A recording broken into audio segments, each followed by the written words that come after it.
It started with a single comment, one wild take that sent shockwaves through the MMA desk. Joe Rogan made a bold claim that had fans, fighters, and analysts in total uproar. But that was just the beginning. Behind the scenes, new fights were brewing, shocking announcements were dropping, and one UFC star made a move that left everyone scratching their heads. Trust me, you'll want to stick around for this one because what's happening in the fight world right now is straight up chaos. So, what exactly did Rogan say that lit up the entire MMA community? During a recent episode of his podcast, Rogan went off script as he often does, but this time his words hit a nerve. He said that at his absolute peak, BJ Penn could beat any lightweight in history, including Khabib. Yeah, you heard that right. Rogan went as far as saying that the BJ Penn who fought Joe Stevenson and Sean Sherk was, in his mind, unbeatable. He talked about Penn's insane submission game, his iron will, and his ability to finish fights standing or on the ground. According to Rogan, Prime BJ was a nightmare matchup for anyone, even Khabib, who many fans and experts consider the GOAT of the lightweight division. As soon as that clip hit the internet, it was like pouring gasoline on a fire. Fans started tearing into Rogan, pulling out every stat and every historical fact to clap back.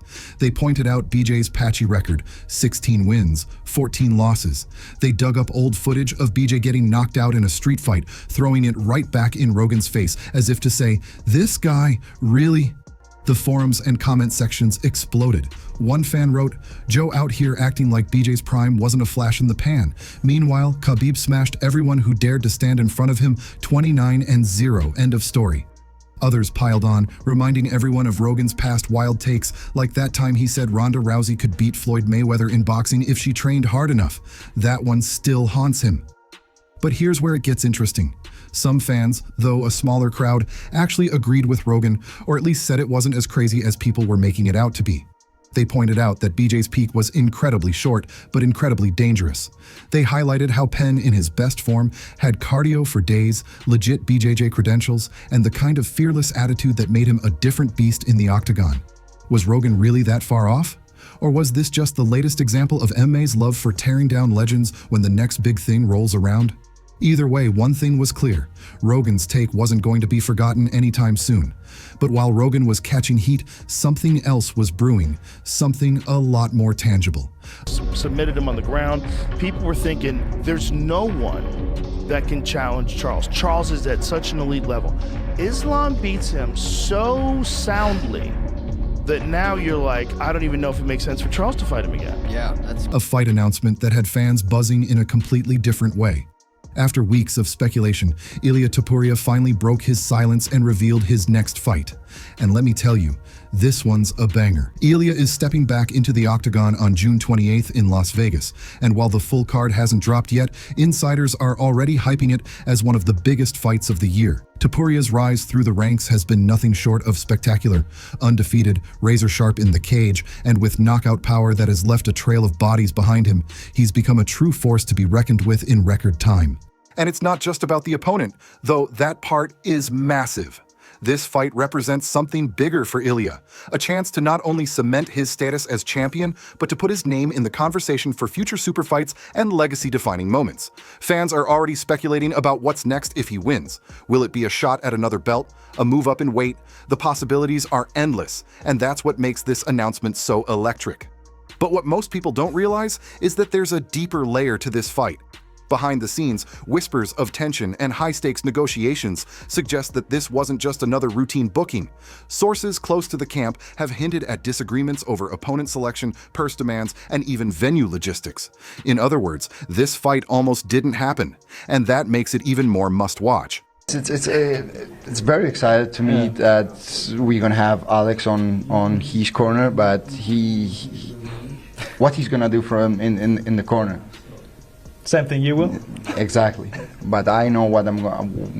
Meanwhile, over in another corner of the MMA world, Arman Tsarukyan was making waves of his own, but not in the way fans expected.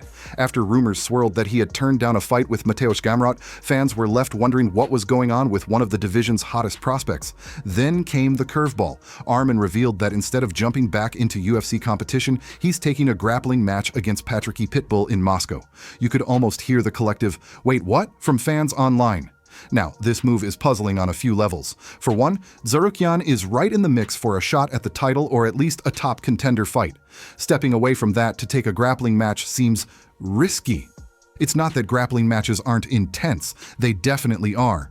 But in terms of UFC momentum, it's a strange detour. Some fans think it's a smart play, keeping sharp, avoiding injuries, and maybe even sending a message to the UFC that he's not just another pawn in their matchmaking game.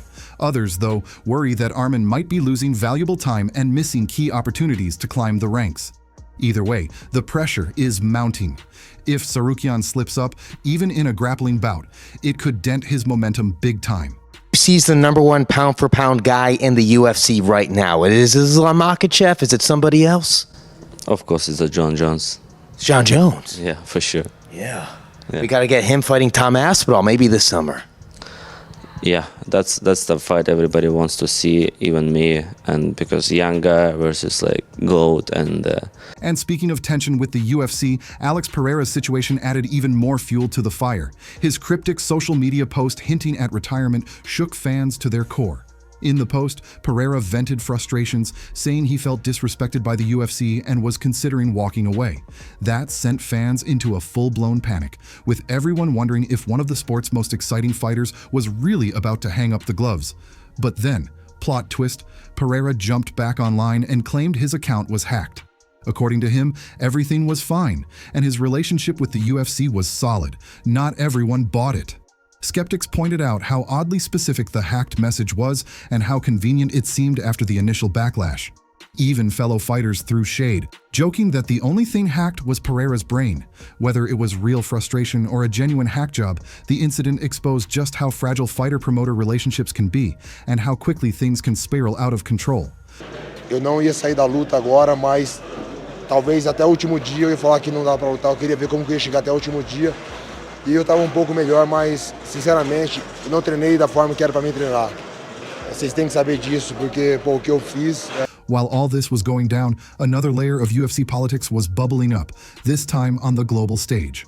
For years, fans have dreamed of a blockbuster UFC event in South Africa, but according to Dricus du Plessis, the dream is hitting a brutal wall. During a recent interview, he explained that the economics just don't add up. In Vegas, a sold-out arena with 20,000-plus fans paying top dollar is standard, but in South Africa, the local currency and cost of living make those ticket prices nearly impossible to match.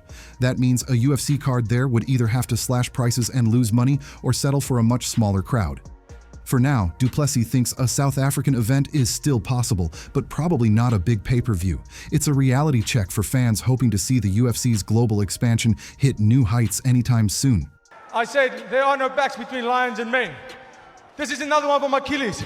And since he's standing across the octagon, is there no one else? Is there no one else? You're talking to Alex Pereira. Back on the North American front, one fighter is making it his mission to bring a big fight to his backyard, and he's not being shy about it. Garry has been on an absolute tear lately, and after stepping in on short notice to beat Carlos Prates, he's feeling unstoppable. His target? Belal Muhammad. Garry is fired up and calling for a title fight in Chicago, Belal's home turf.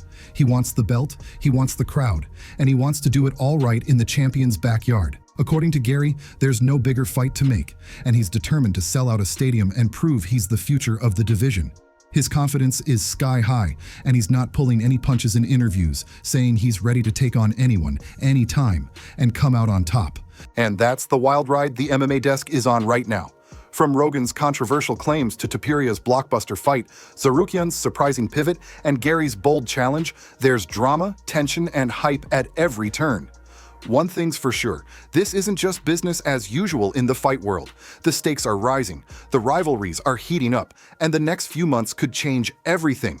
So buckle up, because if you thought things were crazy already, just wait.